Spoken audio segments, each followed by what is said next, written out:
Good morning, Sean. Good morning. How's the gym machine? Well, he's rolling as usual, man, firing away. Good. So, my man, we are at a point here in the Nasdaq and a few other sectors of note where uh, we're I'm looking at the triple Q chart here, and I'd love for you to give me some context. We've had a bit of a pause up here near the highs. Are you inclined to say that we are on the verge of rolling over, or are we just resetting, waiting for another launch? Mm, I you know I'm sure there are technicians who would give you an answer with with unabashed certainty, right? Um, I can speak to certain things with a very high degree of confidence. If I happen to have that, I've been feeling like we're kind of heading into an overshoot phase, right? Last couple weeks or so, we have had a couple little sharp corrections, but then we kind of roll through them and go higher. Um, Honestly, I don't know. I mean, I think it's sort of a coin toss. Here's the thing that I can tell you is that and we can talk to some specifics on these charts in a second. But the one thing I can tell you, I don't have it's that thing we talked about last time. I don't have what I would call scary sentiment numbers right now. So meaning I don't have sentiment overshoot numbers that are giving me sort of those classic kind of topping pattern warning signs. Here's the only problem with that. I kind of got them a few weeks ago, and then sometimes you'll get a really strong sort of quote unquote sell signal on sentiment, and then that doesn't really fulfill right away.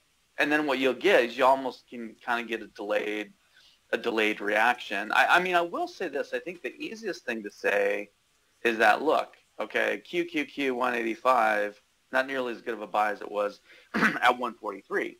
And let's take the perfect trade away and say, okay, well, it's not nearly as good of a buy as 155 to 165, which, you had plenty of time. You could either buy 155 to 165 QQQ on the way down.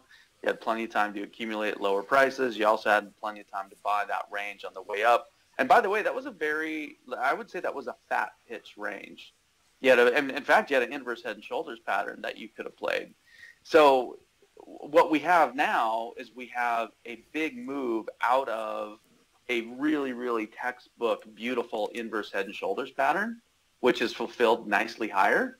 Again, that's generally not a great time to put a lot of fresh capital at work.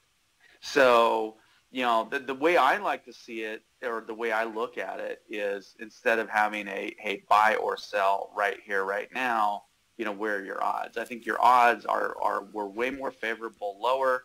I think the odds of a sell-off now are increasing.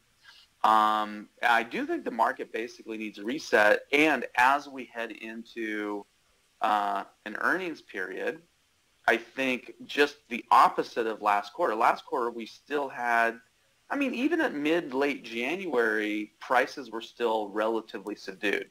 A lot of stocks are still relatively low. The bounce off of lows, while kind of potent for a 2-3 week bounce, wasn't massive. I mean, maybe like you had stocks up 20-30% instead of 100. So, but it is, I do some proprietary volume work.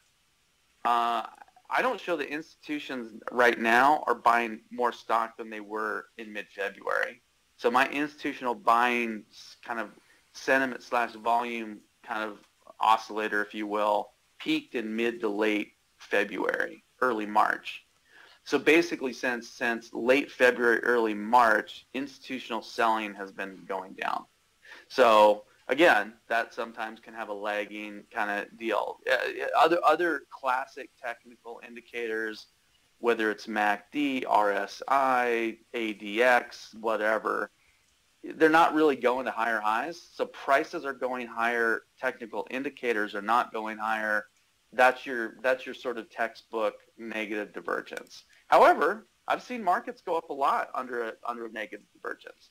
Just like I've seen stocks still go down when you have really, really strong positive divergences. Sometimes stocks still persist lower, for a while. So we'll see. I would say, though, as I wrote in my note a couple days ago, specifically with cloud stocks and certain things, can the quarters get better? Can the results get better? Can the action get better? So my guess is, can the reports get a lot better than they were last quarter? I don't know. Anything's possible, but the odds of a lot of reports being way better than they were last quarter is, I think, low.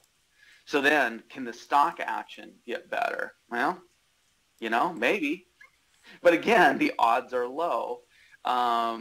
So, the setup is, again, I think it's pretty cautionary. I mean, it depends what you're chasing. If you're chasing AdTran, the setup, I think, is pretty good. If you're wanting to buy MongoDB on this, this announcement that they've extended or deepened their relationship with Google, hey, good luck to you. So I really think it's a stock-by-stock issue. But I will say, the higher the market goes, the better reports have to be for each stock to do well. And valuation really starts coming into play. What was did you want me to look at SPY? I mean, SPY is kind of the same.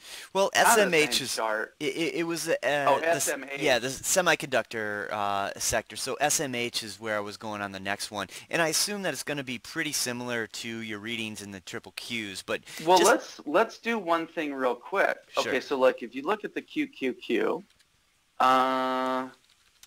by the way, you give me a 5% correction, I might be fairly bullish on this thing. You give me a QQQ at 172 or 170, man, a lot of things change. That's not a massive correction, by the way. I mean, that's something that's normal and healthy and all that. So here's what I would say. The other thing I always look at the interplay between the S&P, the NASDAQ, or the NASDAQ one. I look at the NASDAQ 100, but and I look at like the Russell or the Russell 2000. So the Russell is the RUT, the Russell 2000 gross, the RUO. If you look at those indices, guess what? They basically topped out when institutional buy volume topped out, almost to the day. So the RUT, which is the Russell 2000, peaked in mid to late February, 1602.10. So it's kind of looking like it's wanting to flirt with the high or with the interim high, but it's still well off last year's high, by the way. And there's a lot more value in the Russell and a lot of mid cap and small cap stocks too. But you can see that this group of stocks hasn't made new highs or hasn't made new year-to-date highs since the February highs, which is exactly when institutional volume peaked. So buy-side volume. So I would say, look, well, if anything, if you want to be buying anything, you want to be buying these kind of stocks, first of all. Secondly, it is a little, this is kind of a classic warning sign when you have sort of, especially NASDAQ 100 and S&P going higher, Russell 2000 not participating equals thin market equals if the thin stocks lose leadership, you get a correction, which is exactly what we saw last year when the FANG stocks declined. So that I think that's more telling. I can look at here. Let me pull up the SMH right now. But I think the interplay between the SPX, the NASDAQ or the QQQ, and the Russell, I think that's more disconcerting than a lot of special technical indicators that that one can pull up. SMH, yeah, SMH kind of looks like a QQQ chart, honestly. It's maybe a little hotter. It's maybe a little more overbought. But yeah, it's basically the same. The only difference is SMH broke last year's highs. Well, let me see. Did they? I'm only going back to May. It broke last summer fall highs. I have to extend the chart a little bit to see if it broke full 2018 highs. No, not quite. And it ticked above it. I don't know if we closed above it. I'm showing 112. Yeah, we went above it by a smidge. It's basically kind of at last year's highs. And that's another thing too. Last year's highs in the semis were in March, February, March. In March, they did not go to highs. We talked about this in the August, September timeframe. That was one of those things I didn't like. I'm like, look, the semis aren't at highs. The fangs are way at highs. Something's not right here. And then we resolved to a nice correction lower. By the way, so here, if there is a counterpoint to kind of my short-term bearishness, semis usually don't trade this good. I'm trying to think the best way to say it. Semis are usually pretty good predictors of future economic activity. So they usually don't trade this good and this strongly and this persistently in a time when economic conditions in 6 months, 9 months, 12 months are going to be way worse. So I would say that the one thing the bears have to be careful, there's a big difference between shorting and timing it right and catching a nice short trade on some overvalued stocks versus shorting a big bet and getting steamrolled if you keep the short on way too long because there's way too many cheap stocks playing catch up, which, you know, I'm not in the recessionista camp. I actually think global GDP is going to improve. I think the emerging market economies are going to improve. I think China, I've been saying China is going to heat up for probably the better part of a quarter or two now. China's looking pretty strong now. Their economic activity is looking strong. If we get a trade deal done, it's very possible China could kind of lift us during a more sluggish time. So we'll kind of see. But that's a one thing. Like, again, I don't think we've hit ultimate highs for the year. I've said that multiple times. I think we need a correction. I think we'll have multiple corrections this year. In 1999, we had 5, 10 to 15% corrections. I think we could have a similar year. Well, there were 7 to 15%. I think only one was over 15% that year. Anyway, we haven't had. Have we had a 10% correction yet, or even close? No, we haven't. I think what's the biggest one we had? 4% or something. And if you blinked, you missed it. It was only like a three-day correction. But yeah, SMH looks like QQQ, looks a little different in that, yeah, maybe it's exceeded last year's high by 0.5. It's a little more overbought. I mean, basically everything kind of just needs to cool off and reset is what it comes down to in my view. All right, so we have earnings season right on the horizon here, and I'm curious to know what are going to be the big themes that you're going to be looking for to give you a sense of where we're going to be headed in the future. Is it your themes about cloud stocks? Are you going to be focused on the semiconductors? And maybe not necessarily the general answer, but specifically, what are some of those key driving factors that you're going to be paying attention to? Yeah, well, some of them are the same as last quarter. I mean, the cloud bubble definitely, though, is one of them because I wasn't saying we're in a cloud bubble at the start of last quarter. I said it after stocks gapped up another 25 to 35% post reports, and they were sort of pricey already, and then they got really exceedingly pricey on the continuation trade. So that's going to be one of them. One issue we have is the dollar hasn't weakened up at all. It's still strong. I think Microsoft maybe had some issues. Microsoft didn't report well last quarter. Hasn't hurt the stock yet. Another muted quarter by Microsoft. I think that has downside. Another muted quarter by Apple. I think Apple. By the way, I don't know if you want to spend much time on this. I have zero idea why Apple's at 202. They aren't going to have a great quarter until probably the Q4 of next year. Now, somebody might argue with me and say, well, hey, XYZ quarter was, let's say 2 quarters from now is great. Well, maybe they'll have a great quarter relative to expectations because people got used to bad quarters or something. But, I think they're going to have another quarter a lot like the last 1 or 2, which was not a good quarter. So Apple's had this massive levitation on, I guess, theoretical kind of positive catalysts. But, I'm starting to think I maybe should be short some Apple here again.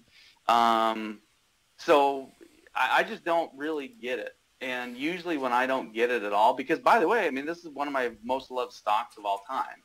It's a stock I've had to spend my largest position several times in my life. I've had very good historical timing on this stock, especially off of lows when everybody hated it. So again, I just don't get it at 202. I think one of the easiest calls is that Apple's going to have a quarter roughly similar to last quarter, maybe even worse, maybe a little better. But again, it's going to be a no growth quarter. I guess they can talk about buying stock back at high prices. That's not a positive thing long term. So I mean that's not something that kind of gives me warm fuzzies for that stock. But yeah, a strong dollar doesn't help them. You know, we don't have a China trade deal. I don't know if that really is a huge hindrance to them. Anyway, you kind of add a lot of stuff up. Strong dollar, there's certainly going to be certain stocks. Strong dollar definitely doesn't help. Large cap tech usually doesn't like a real strong dollar. So that's a theme. Another theme, though, on the more bullish side, hey, I was just talking about China economic growth. Baidu's ripped from where I really started pounding the table on it. RIP being relative, it's probably up 10%. That's a maybe 10, 12%. That's a nice move. It's a lot of points, but it's got 200 or 150 points to go as far as I'm concerned. So it's a nice start of what I think is going to be a really, really good long-term move. But they had a great quarter last quarter. I think some China names, in fact, China stocks reported pretty good last quarter, especially in the Chinese tech sector. I think that's a theme that probably works. And 5G and fiber optics, I think, going to be very strong. So again, we're in very, very early innings, if we're even in inning 1 of 5G. So those, by the way, the only semiconductor stocks I really like are semiconductor stocks that have strong exposure to 5G, and there's really not very many of them. So anyway, that's probably enough for now. That's a lot of the themes for the stuff I talk about too. So this is very consistent kind of with what I've talked about before. So I'd say the only real new one is just how expensive the high growth cloud stocks are relative to where they were at the start of the year. Other than that, the themes that I'm kind of looking at are probably kind of a very similar set of themes I was looking at in Q1. All right, before we hit the listener questions, I'm curious as to your thoughts here, especially on the 5G space. Samsung came out and they warned late last week, and I was surprised to see that we didn't really have a big reaction, particularly in the semiconductor space. But considering that Samsung is ahead of the curve as far as 5G goes, and if they're already warning, does that give you some pause as to where exactly we are in the cycle for 5G? Are you a little early, you think? No, because I think Samsung still has way more of their business weight to things like memory chip sales. They're a big chip supplier to Apple. Apple's still Samsung warning is probably a better indicator of Apple weakness, actually. Samsung phones I think are selling okay, but the smartphone industry as a whole is not like a hot growth industry anymore. So it's more of a replacement cycle industry. I think Android sales will definitely be better, but that doesn't mean they're going to be great. But they're definitely going to be better than iPhone sales for the next few quarters. But again, it doesn't mean they're going to be great. Samsung's levered to memory sales, chip sales. Again, people forget they're a huge chip supplier to Apple. Apple's their largest customer. Well, themselves is probably their largest customer. So Apple's probably their second largest customer, right? So, but it's their largest external customer. I think it's just kind of tells me what I need to know about Apple's next quarter or two. I wouldn't really make much of that. In fact, most of the read through that we keep seeing on 5G is pretty strong. And again, it's early innings, but it's pretty good, pretty strong. Plenty of business activity and stuff like that. In fact, it will get stronger once we get a China trade deal. So 5G activity is pretty strong, and that's with the sales into China's 5G segment being relatively weak. So I think once you get a China trade deal, you get that additional kicker. And then I think you see much stronger growth out of 5G than we're currently seeing.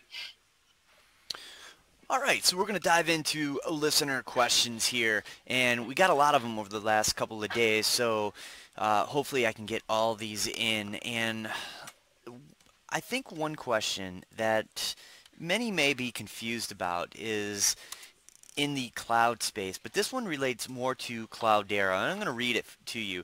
And the questions regarding Cloudera, CLDR for those out there, and he mentions that it seems like you don't like the cloud names. Isn't Cloudera a part of this? And considering this one's closer to its lows and its highs as opposed to the other cloud names that are what you're calling a bubble. And he's saying, assuming the sector is in that bubble, won't this one get cheaper if the other cloud stocks get hit? Yeah, by the way, I had a full post on this yesterday. So yeah, it could, but see, everything has a price. And so that's kind of been my view. I mean, in fact, there was a question on, hey, how come you're not buying Cloudera and Nutanix? Well, I did buy Nutanix fairly recently, by the way, and then I sold it. So I bought it, I don't know, 34, 35, and then I sold it about $7 higher. I mean, that was pretty recent. That was like 2-3 weeks ago. I haven't rebought that yet, but sometimes I don't like going to the well over and over on the same name super quick. As far as Cloudera, though, everything has a price, and I'm going to say between 10, 15, 11, even if you get just a massive shemizing of the cloud stocks, which I pretty much think is going to happen. I just don't know how much weakness is going to translate to Cloudera that sticks. Now, does that mean on a day where, hey, we have a day where we wake up, like we had a few days ago, where Workday was down 12, Mongo was down 6, ended up going down 11. I think it was the day I covered my Zscaler short. Zscaler was down huge. Anyway, the whole group of expensive cloud stocks was down like 5 to 10% that day. Cloudera was down maybe 4% that day, but it didn't really stick. Like particular days where I think we see very super pronounced cloud weakness, sure, it'll probably go down, but it probably bounces back a lot quicker than the rest of the other names do. And I probably wouldn't say that if it was back to 14 or 15. I would say, yeah, at 14 or 15, it has somewhat maybe similar risk if the whole rest of the group goes down. But again, I think 10, 50 to 11. By the way, you saw somebody upgrade Cloudera just the other day. I think their price target's kind of laughable. But, you're getting some guys kind of seeing the same thing I'm seeing, that, look, I mean, this is a really, really beaten up name, massive discount to the rest of the group. So, there's been plenty of other examples, too, where, I've had this argument for years that I've answered questions like this. Hey, this is XYZ tech stock. Is if the whole tech sector goes down, won't it go down? Yeah, sometimes they do, sometimes they don't. But again, a lot depends on valuation. A lot depends, okay, they might go down with the group for a day or two, but the downside doesn't stick and they bounce back faster. What we're talking about is relative performance, basically. So I think Cloudera will have better relative performance than the most expensive cloud stocks for a while. Is it possible we have another super, super hot quarter in the space? I suppose it is. I think more people are kind of understanding that there's been some accounting changes too, and by and large, a lot of these stocks kind of got what I call an accounting goose, and the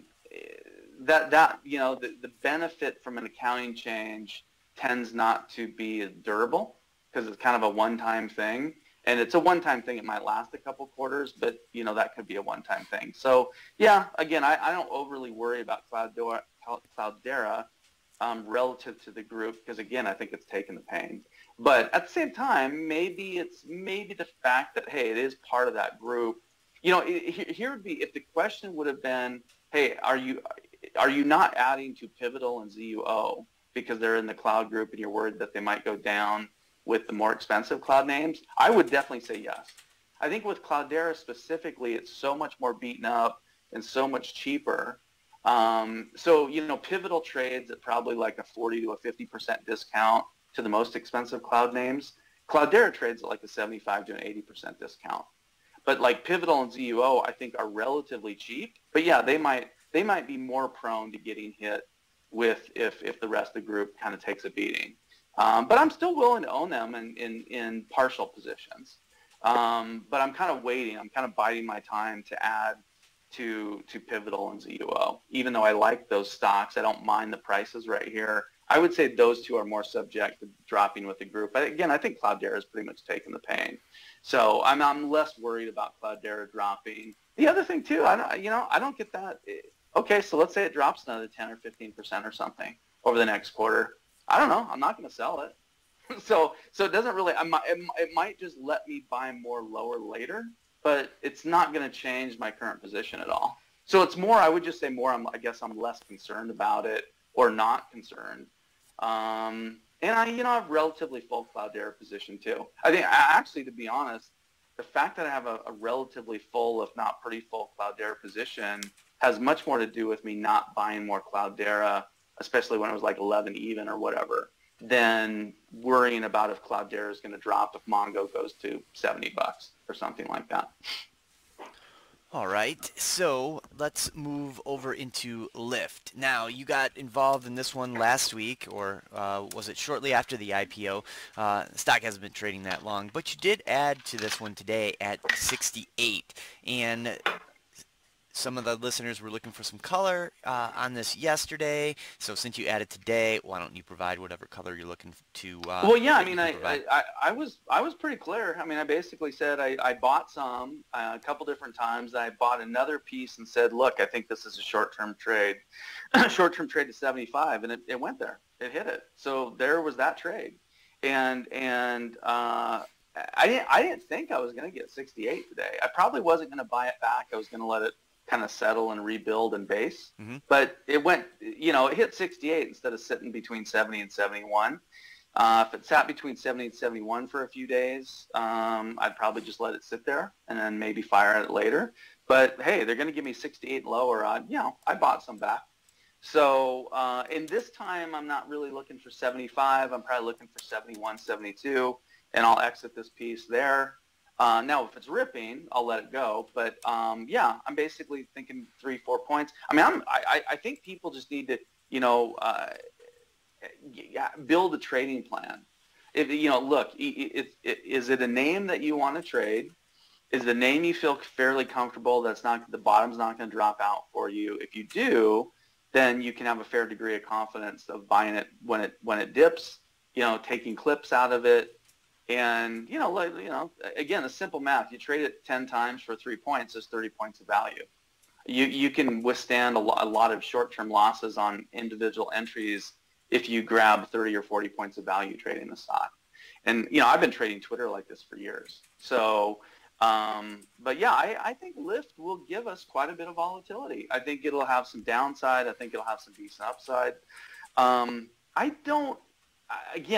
not going to make a fundamental case for the stock. I think I've even written this up that I view this as a trading vehicle. I don't really view this as a fundamental investment vehicle because I have superior fundamental investment vehicles, BIDU, Twitter, Redfin, any 5G name, any fiber optic name. So I don't need another fundamental investment, at least from them. But I am going to look to trade them. And again, like I said, probably went to bottom 71, 70, 70-ish. But 68 and lower feels pretty attractive. That doesn't mean I got to feel like I'm going to have to buy more if it goes to 65. I might just leave it alone. I don't know. I'll decide at the time where it goes. I kind of like this level, though. And I think that, again, just like I thought, there's a pretty high probability if it break, on a move through 72, that would go to 75. I think right now it's pretty high probability, it can run back to 71, 72. And then I'll go from there. All right. Next up, let's talk about AMBA. AMBA wants to know your thoughts on AMBA making multi-month highs. Well, the multi-month highs are pretty, I'm not going to say they're not multi-month highs, but it's pretty subdued. The stock is, 2 points higher than it was a couple months ago or something. Mm-hmm. So it's a relatively subdued, I like the name. I don't like the semis. I've said that many times. There's no way I'd buy a Vago. There's no way I'd buy Intel. I'm short AMD. There's lots of semis up. No, there's no way I'd buy something like a Qorvo. I could list a lot of names I wouldn't buy. There's even a few I'm kind of think I might look at shorting after they report. That'll come at a future time. But there's a few I really like. AMBA's one I really like. AMBA's almost like the antithesis of most semis. It's not at multi-year highs. It's had a rebuilding phase, but it's also not at it's not stalling out. It's actually kind of revenues I think are low and likely going to increase over time. And they could increase very substantially. And there's new, their computer vision division is looking very good. This is an autonomous driving play potentially. Anyway, I like the name. So, it's not a big position for me, but I'm also really not much of a seller. I mean, I don't know where. I mean, even if the thing ran to like 52, 55, 56, I don't know if I'd do much with it. I think I'm just. My plan is that I thought it had quite a bit of upside. It's a focus list name. So my focus list stocks I tend to be pretty sticky with. So yeah, I don't have a whole lot. I don't know. Like I say, my price target's way higher. I might be more inclined really to buy more a little bit higher. I'd rather buy more on dips. Here's the thing you and I have always talked about. What's one of my favorite things in the world is when a stock goes up on a bad quarter. AMBA's actually done that 2 quarters in a row. They haven't had a good report. They've had good commentary, but they've not had good guidance in the top line report. I mean, they basically have beat lowered numbers 2 quarters in a row and then guided lower again. Those are not good quarters. What's the stock done? Stock spiked on those 2 quarters. So that kind of tells me that there's probably a lot of people kind of figured this out like I have. Like if they get to where the growth hooks in and they start printing growth and they start guiding higher, this thing's going to go up a lot. So I'm kind of hoping it gives me a pullback. I mean, the one thing they also kind of reliably do, anytime you get a market sell-off, AMBA does tend to go down. I mean, hey, they went from 42 to 32 in December. Again, that was a spike off of a good quarter. And then they went, there were a couple chances to buy them a few points off of recent highs. So yeah, I mean, I'm kind of a buyer of dips on AMBA, but maybe I should just comment more. Sometimes when a stock is doing fine and working, in other words, if I don't really think there's a whole lot to say,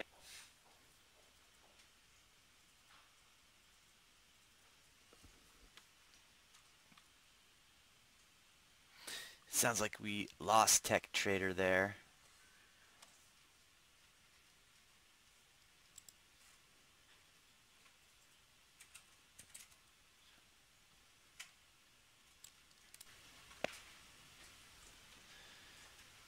Tech Trader, is that you?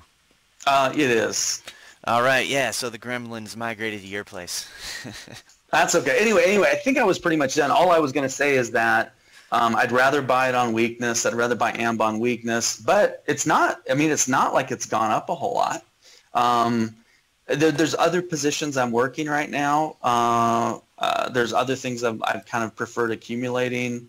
But no, I mean, I think it's fine. I think when the growth kicks in, I think this could have a big leg higher. But the last thing I was saying too, I don't know where I got cut off. So sometimes when something's working and it's kind of I'm not one to like brag about a stock that's up like 5 times a week. I know that's popular. I don't think it's real popular on briefing. It's popular on some other financial sites. For me, if something's working and there's not a whole lot of new news, I don't really think there's a whole lot to comment by saying, oh, hey, look at AMBA is up higher than it was a week ago. I don't get that excited because one of my stocks that I thought was going to go up is going up. So hey, it's good, solid, working, but I don't really think it's gone up a whole lot. So I think there's plenty more room. All right, we're going to shift over to OSTK, and the question is, are your spidey senses tingling on OSTK now that Bitcoin is seeing a bit of a bid? Well, okay, now this, and I'm not saying the AMBA question wasn't interesting. I just don't think there's not any new news really. The Overstock is highly interesting. This I'm pretty close to maybe adding some more for an investment stake, and we have seen a big burst in Bitcoin. It's actually pretty surprising. Now we've seen Overstock pop a couple times. I mean, it's gone. I mean, geez, the last 3-4 days, I think it's hit 17 to 1750 like 3 times. But it hasn't stuck. The price action, the upside hasn't stuck. I think low 16 is pretty attractive, unless somebody tells me, hey, the Bitcoin rally is going to fizzle and it's going to drop 25% or 30% real quick. But we talked about this. I think the short-term setup for Bitcoin is relatively favorable too. And so I don't know where kind of my capper on Bitcoin. I'm a long-term, I'm very bearish on Bitcoin. I think short-term, I'm moderately bullish. But I do think it's very odd that Overstock hasn't gone up. So I think I think it's a good risk. I think given the rise in Bitcoin, I think it's odd. I think there's a good chance Overstock does a catch-up play. All right, good stuff there. So shifting over into, I think I already know the answer to this question, but for the sake of the listener, I'm going to ask it anyway. It's regarding BIDU, asking, are you worried about Google entering the Chinese search market one day? Isn't that a huge potential threat to BIDU? No, because we could have a whole business case on this. The short answer is no. Still short but less short answer would be no, because Google is already there, and they actually didn't compete against Baidu very well. They didn't monetize their China traffic very well, and I think a lot of people forget China didn't kick Google out. Google voluntarily left China. They made a business decision to exit China. I don't know if Google really has a lot to gain by going back, but if they went back, I don't think it would have much of an impact. Again, they were there. They were there for years. And all Baidu did was maintain a huge share. Chinese are very nationalistic. I mean, I think that I think they are going to use the best technology they have available. At the same time, it's arguable that Baidu's technology in China is always going to be better than Google's technology in China, because Baidu just has a lot of local advantages. And so I don't really, I actually don't think that would be a threat. Maybe that would highlight the value of Baidu. But again, Google was there. They were there for years. They had very poor results in China. I don't know if they really ever made money in China. I think their share of the search market was like less than 15%. And again, so Baidu had competed with Google for years. And, I still think they had 90% or 85% or 88% of the Chinese search market. So I don't think that's an issue at all. By the way, I don't really think, I don't know why Google would go back. They would have to go back. They'd have to comply with the same restrictions they had before. They didn't like those restrictions. Those restrictions made it very hard for them to run their algorithms. So yeah, I don't even know why Google would mess with it personally. All right, next one regarding the FANG stocks. Wanting me to ask that, considering you said that the FANG stocks won't be leading the market anymore, this listener would argue that they have, particularly over the last month. And here we are looking at, you mentioned earlier today, Apple trading around 202, definitely a leader in the clubhouse, at least for today. What are your thoughts on this FANG rally and leading the way over the last month? Well, you know what we'd have to do this 100% accurate? We'd actually have to go back and look at relative performance off of lows. I haven't done that on a stock-by-stock basis, but I would say there's a lot of stocks that have actually done better than the FANG stocks off of lows. So I actually think 5G, fiber optic, cloud, I think there's other leadership groups that have been doing better and acting better than FANG. I think FANG is more of I think money kind of just went back into FANG because there's still very large representations in the particular indices. So, whether it's Amazon, Facebook, Apple, etc., they're very large percentage weights in the QQQ and S&P and various ETFs and things like that. So I think they're kind of just going up because money's going into them. But I think they're basically I don't know if any of the FANG stocks actually have a higher performance than the Qs. So somebody would have to look at that, and they'd have to say, well, have the FANG stocks actually outperformed the QQQ? I don't know. I honestly haven't looked at them super closely. I can tell you one thing. I don't think I've missed anything by not being long them. So I don't know. I've had plenty of stocks that have gone up way more than they have. The overvalued cloud stocks have definitely massively outperformed FANG. So I think that's going to reverse, but there would be no argument that the highly valued cloud stocks have been much more of a leadership group than FANG has off of lows. I think a lot of 5G stocks have, by the way, semis, a lot of semis have probably outperformed FANG as well. So I think it's easy to look at things because they have big point moves. That's why I say BIDU has so much room. It's easy to say, hey, the thing's moved 20 points off lows. It's a little more than 10%. You know, same thing with Facebook. I mean, Facebook maybe has gone up, 30, 40 points. I don't know. That's like 20%. It's not, it's not a huge move. I think I was looking at something like Western Digital. I think that was up, not quite 100%, but it was 80. I mean, I don't think there's a single FANG stocks up anywhere close like that. So there's lots of semiconductor stocks, lots of cloud stocks, lots of 5G stocks, things like that. I think that are up quite a bit more. But hey, I could be wrong. I mean, if the FANG stocks look like they've outperformed the QQQ, maybe they have kind of had somewhat of a leadership component. I really think they're more following the movement of the indices as opposed to leading them. That would be my take. By the way, they also might be prone to another drop again. I think that would almost be more like, hey, instead of embracing the fact that these stocks have gone up, is it telling us something about the risk in the market? That's more another thing I would maybe use as a cautionary note. But yeah, I don't really think they've produced outperformance off of lows. All right, now I'm going to wrap it up with this listener who actually has two questions. First, your opinion on NSP as a cloud short. NSP, the ticker. I don't even know if I know it. Okay, so NSP, Insperity Inc.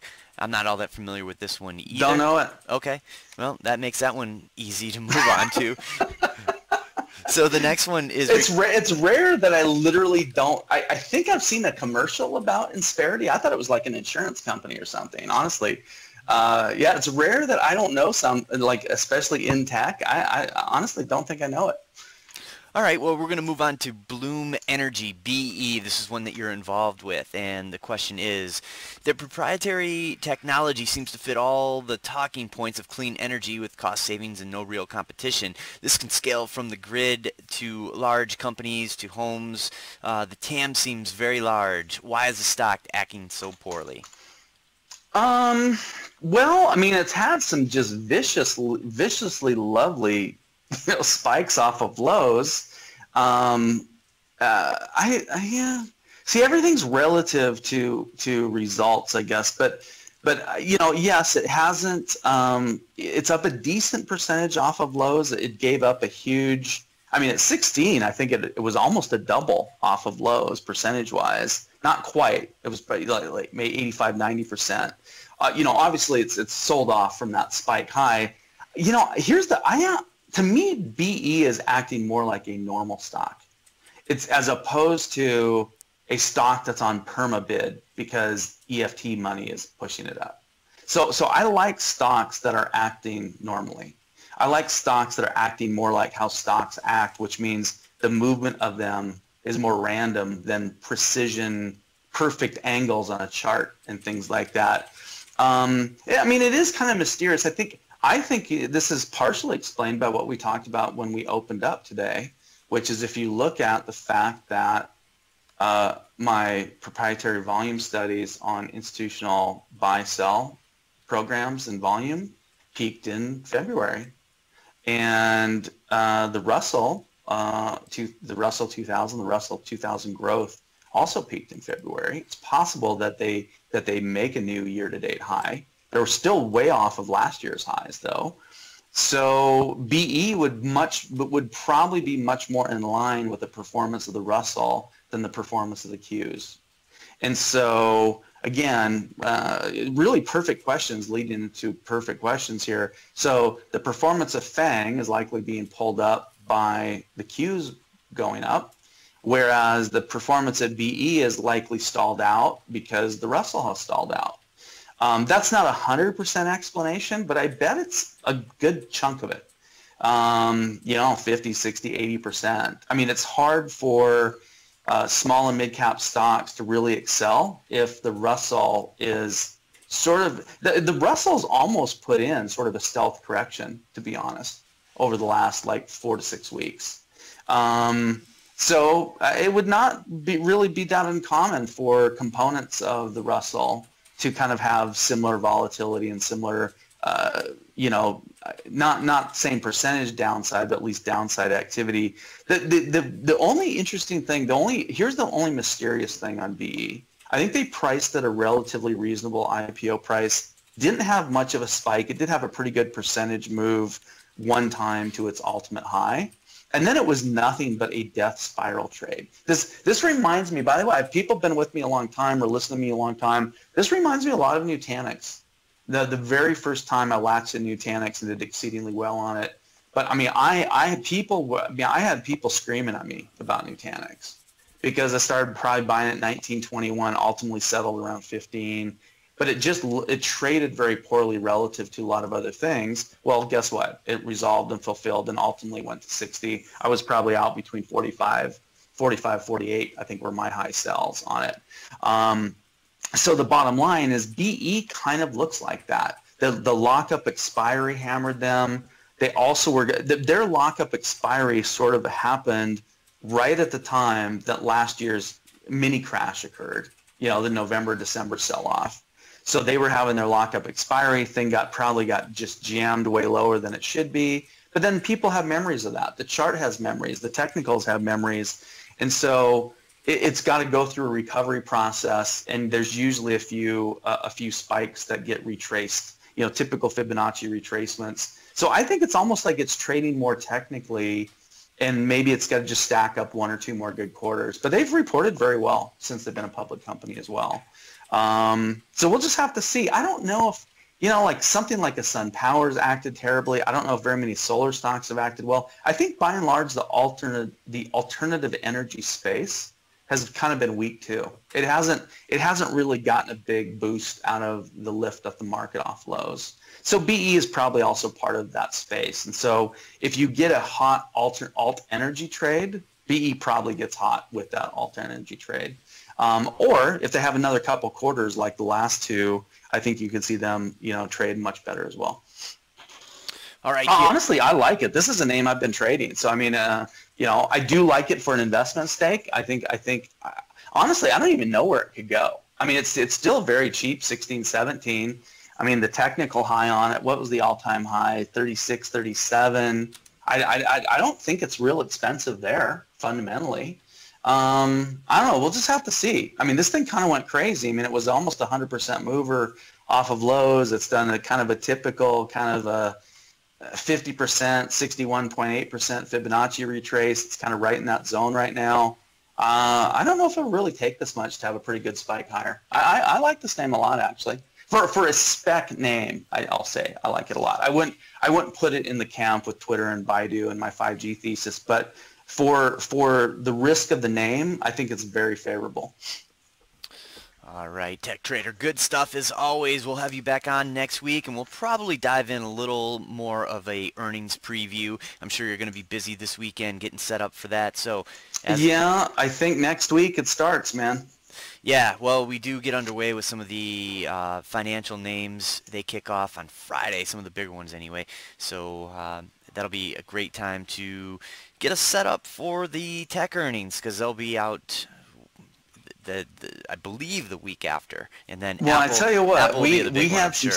Yeah, we had some serious fireworks last quarter, and I think the fireworks are going to be equally as spectacular this quarter. I don't know if it's going to be as much one way, but I think there's going to be a ton of action. I think this whole year is going to be like that. I really do. I think there's going to be a lot of cross currents. I think there's going to be some really good explosive growth stories. I think that you're also going to get people that get way over their skis and when stuff kind of peels off. Yeah, I think this quarter is going to be highly interesting, to say the least.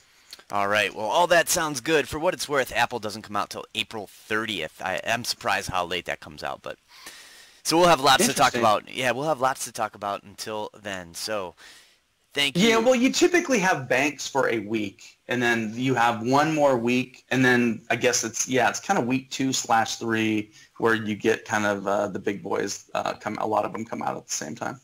Yeah, it just seems a little late for Apple, but it might be a week late. Honestly, it might be a week later than their typical report. That's for sure. All right. Well, we'll be here, same bat time, same bat channel next week. As always, thanks a lot, Sean. All right. Have a good weekend. See ya. You too.